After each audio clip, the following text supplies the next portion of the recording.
Reportage de Fanny Boucaud dans le 6e arrondissement de Paris, près du quartier Saint-Germain.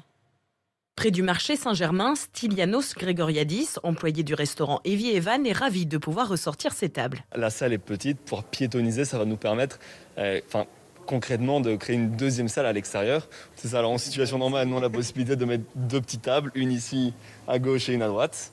Et si la rue est piétonisée, on va pouvoir clairement ajouter 5-6 tables supplémentaires. Un peu plus loin, la grille vintage. Cécile Moissonnier, la gérante, a déjà une terrasse éphémère et ça fait longtemps qu'elle demande à ce que sa rue soit piétonne. Le week-end, ça attire beaucoup de monde, beaucoup de jeunes. Et la cohabitation entre voitures et les gens, c'est un peu compliqué.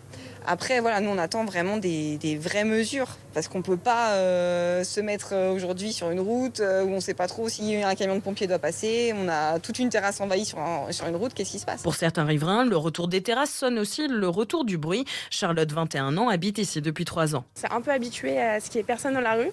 Depuis 9-10 mois, je sais pas trop. Mais du coup, on reprend le travail aussi. Et du coup, de dormir le soir, voilà. Ça va être un peu difficile de reprendre le bruit. Du bruit et des gestes barrières difficiles à maintenir, selon Jérôme, père de famille. Le plus gros problème, ça pourrait être que ça attire.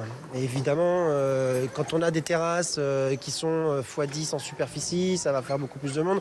Et je ne suis pas sûr que l'objectif premier d'étaler les gens soit véritablement atteint. Un effet de foule qui n'a pas eu lieu l'année dernière, souligne Olivia Polski, adjointe à la mairie de Paris en charge des commerces. Comme ce sera l'été, il faut quand même se dire que cet été est très particulier. Il y aura probablement très peu de touristes. Il y aura beaucoup de Parisiens aussi qui seront probablement partis. Donc, on n'est pas inquiet sur ces foules qui pourraient venir massivement. Si on voit qu'il y a des endroits où les protocoles ne sont pas respectés, malheureusement, on ne pourra pas continuer dans ces endroits-là. L'année dernière, la mairie de Paris avait reçu une centaine de demandes de commerçants pour piétoniser les rues. Piétoniser les rues, une centaine de rues. Louis, on en parle beaucoup pour Paris, mais il y a aussi des terrasses éphémères qui vont être un peu partout en France. Et toutes les rues qui les abritent ne seront pas nécessairement piétonisées, mais en effet, les terrasses vont s'agrandir dans tout le pays et mordre sur les trottoirs et les places de nos villes. À Marseille, par exemple, jusqu'au 30 septembre, les cafés et restaurants qui ont déjà une terrasse pourront en doubler la superficie.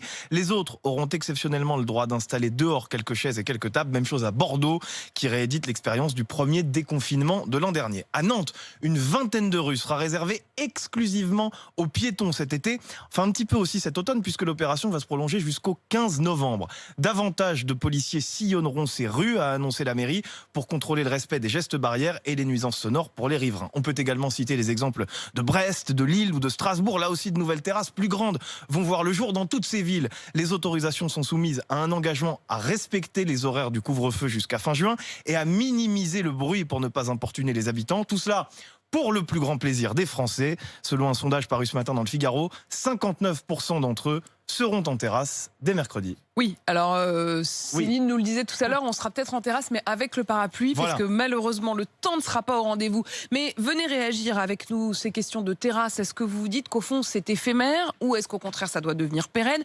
Quand on regarde ce qui s'était passé notamment avec la mairie de Paris au moment des coronapistes, je ne sais pas si vous vous souvenez, juste après le premier confinement, notamment la grande rue qui traverse Paris d'est en ouest, qui est la rue de Rivoli, avait été rendue au vélo et finalement, après la crise du corona, encore aujourd'hui évidemment, mais on a bien senti que plus jamais les voitures ne récupéreraient la rue de Rivoli. Donc il est possible aussi que ces terrasses, elles restent pérennes.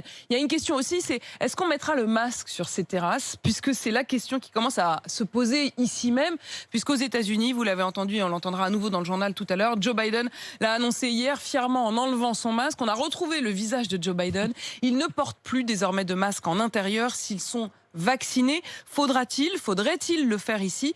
Pour l'instant, Jean Castex a affirmé que même vacciné, il faut garder le masque. On en débat là aussi. Vous pouvez nous appeler au 32 16. Vous êtes ici chez vous.